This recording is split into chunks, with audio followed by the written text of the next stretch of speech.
अकोला महापालिका सत्ता स्थापनेमध्ये मोठा ट्विस्ट आलेला आहे। राष्ट्रवादी शरद पवार पक्षाच्या भूमिकेने तिढा वाढलाय।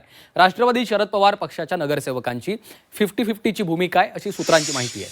शरद पवारांचे नगरसेवक सत्तेचं गणित बदलण्याची शक्यता आहे। सत्तेचा क्लायमॅक्स कुणाचा महापौर होणार याकडे आता लक्ष लागलेलं आहे।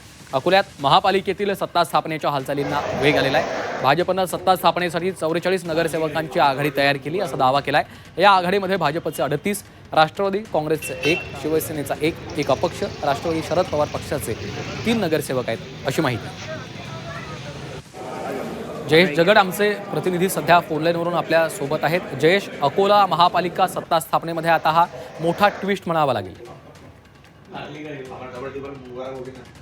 महापौर कोणाचं आणि सत्ता कोणाची यासाठी काँग्रेस आणि भाजप दोन्हीकडून शर्थीचे प्रयत्न सुरू आहेत आणि यामध्ये एक भाजपने 44 नगरसेवकांची एक आघाडी तयार केली आहे। त्यामध्ये राष्ट्रवादी काँग्रेस शरद पवार पक्षाचे 3 नगरसेवकही सामील आहेत। मात्र आता तिन्ही नगरसेवकांची भूमिका जी आहे ती 50-50ची आहे, कारण काँग्रेसकडूनही त्यांच्यावर दबाव येत आहे की आमच्या सोबत या, आणि भाजपकडून ते आधीच आधारित आलेले आहेत। तर त्यामुळे सध्या 44ची संख्या जरी माघार घेतली राष्ट्रवादी शरद पवार पक्षाच्या 3 नगरसेवकांनी, तरीही भाजपची सत्ता जवळपास निश्चित आहे, कारण की भाजपला 41 नगरसेवकांची आवश्यकता आहे आणि 3 नगरसेवक आघाडीतून बाहेर निघाले तरीही सत्ता स्थापन करण्याच्या जवळपास आता भाजप आहे सध्याच्या स्थितीत। निश्चितच धन्यवाद जयेश सविस्तर माहितीसाठी।